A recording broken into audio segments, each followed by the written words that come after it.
Esther फारस की रानी थी, यहाँ तक कि उसका पति राजा क्षयर्ष उसके रहस्य को नहीं जानता था। एस्तेर यहूदी थी। एस्तेर का रिश्तेदार मोर्दकै महल में कार्य करता था और उसकी देखभाल भी करता था। राजा क्षयर्ष के सलाहकार हामान ने एक बड़े इनाम को प्राप्त किया। वो बहुत घमंडी था। मोर्दकै के सिवा हर कोई उसके आगे सिर झुकाते थे। हामान अपमानित हुआ।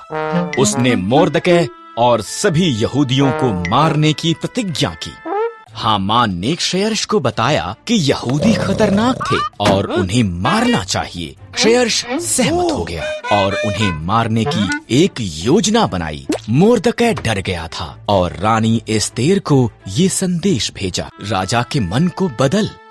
मोर्दकै ने कहा, अगर मैं उसके निमंत्रण के बिना जाऊं तो वो मुझे भी मार देगा। एस्तेर ने जवाब दिया, शायद तो इसी पल के लिए रानी बनाई गई थी।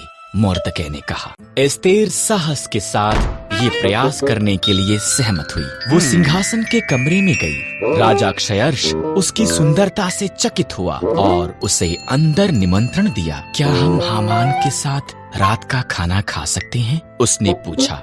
हामान उसके पिछले आंगन में एक बड़े खंभे का निर्माण कर रहा था। उसने इस पर मोर्दकै को मारने की योजना बनाई थी। तब राजा का निमंत्रण आया, इसलिए हामान रात के खाने के लिए महल में गया।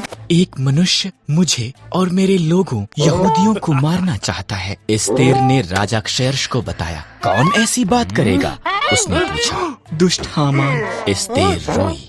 हामान, सिपाहियों, उसे मार दो। इस तरह हामान उसी खंभे पर टांग दिया गया जो उसने मोर्दकै के लिए निर्माण किया था। एस्तेर के कारण यहूदी बचाए गए थे। उन्होंने एक बड़ा त्योहार मनाया जिसका वो आज तक भी जश्न मनाते हैं।